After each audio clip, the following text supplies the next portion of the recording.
Having me being radio silent and then coming back to a video like this, not exactly the thing I had in mind.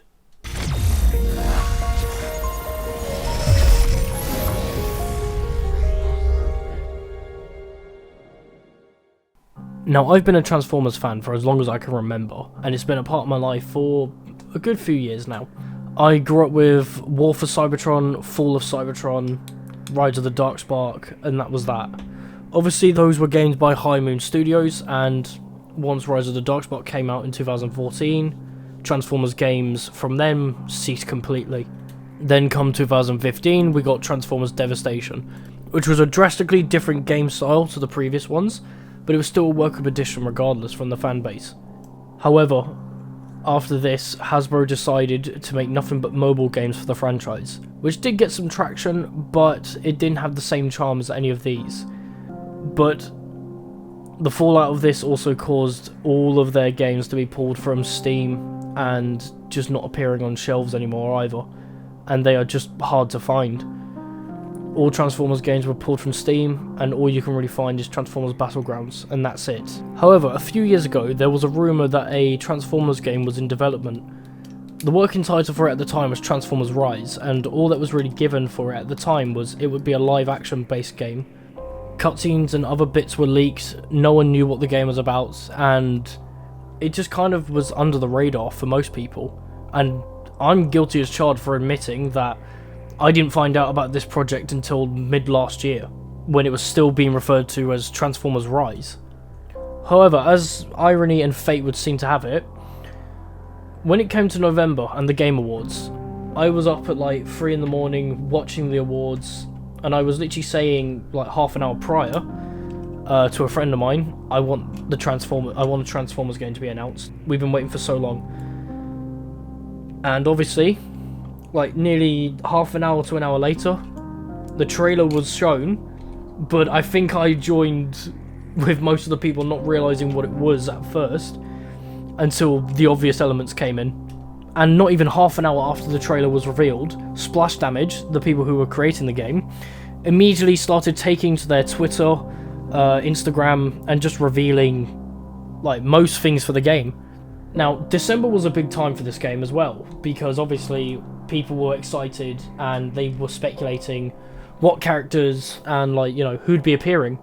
The trailer gave away that we'd have the likes of Bumblebee, Ironhide, Ratchet, Shockwave, obviously Optimus, but we didn't know who the enemy was, and obviously that one had to be full on explained by Splash Damage themselves.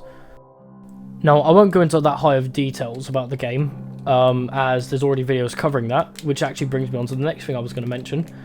Before New Year, so at the end of December, a YouTuber by the name of DPZLuna actually came out on Twitter and revealed all of the alpha builds, designs, and all that of characters, weapons, the world itself on Twitter. Now, this essentially broke the internet, as we had reveals of characters that had not really been seen in mainstream media, or at all, for years. Now, these cutscenes here have been quite the spark of conversation. You obviously have it about Starscream, this one, and we get to hear Steve Blum reprising his role as that character. And obviously we also get what appears to be Peter Cullen as Optimus as well. While the cast list was revealed essentially for some of the characters, some of them obviously are inclined to change before the game actually comes out. But if I'm being honest, I wouldn't actually be surprised or mind some previous people to come back and play characters that they haven't played in a long time. Now, something that I do want to talk about is the revealed character list itself. Now, obviously these cutscenes show a bunch of characters which are going to be out when the game comes out, and those are Bumblebee, Ratchet, Ironhide, Shockwave, Starscream, Soundwave, Windblade, Slipstream, Hot Rod, and Sunstreaker. Obviously, Optimus and Megatron have had their model designs leaked, and truthfully, people don't know if they are going to be at the start of the game, but you can only hope.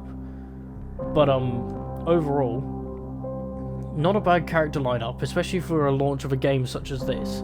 Like, you'd expect characters such as RC or, you know, even Bulkhead at this point, considering how popular he was in between animated and Robertson Skies. Now, this bit from here on out is basically unscripted, because this is basically my own raw thought on this. So, character options or predictions. So, if I'm being honest, I want to see the likes of Jazz, Cliff Jumper, Sideswipe, Red Alert, Mirage, Blue Streak, Smokescreen, Wheeljack, Chromia, Blitzwing, Drift, Thundercracker, but I feel like we might get him, and Skywarp. But overall, we do have a lot of characters that can go into this game, and given the circumstance of it, I feel like this is a game that can carry on for a long time. So, if anything, I feel like this game is the one thing to help salvage a rather damaged franchise, I guess. But given how nostalgic people can be, we will obviously have the obvious issues of people saying, oh, it won't beat the originals. Well, obviously that's not the point.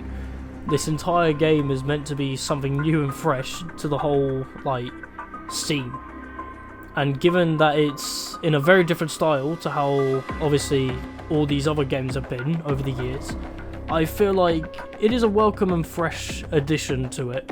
And while War for Cybertron and Fall of Cybertron were obviously what paved the way for this, I do feel like there are going to be some people who are still going to be comparing it, even though they're massively different things. But I am rather interested to see how the story goes and what characters they do bring in, you know, in the long run. So, overall, I'm overly excited for Transformers Reactivate, I won't lie. But the best part about this whole, like, game itself is it's being made by fans. So that's gotta add some ticks in boxes, given the designs, the characters that are being chosen, even the early designs for the weapons, and just the amount of time and care and attention that's gone into it. But obviously there are some characters that people want to see after launch more than others, and some are ones I've named myself.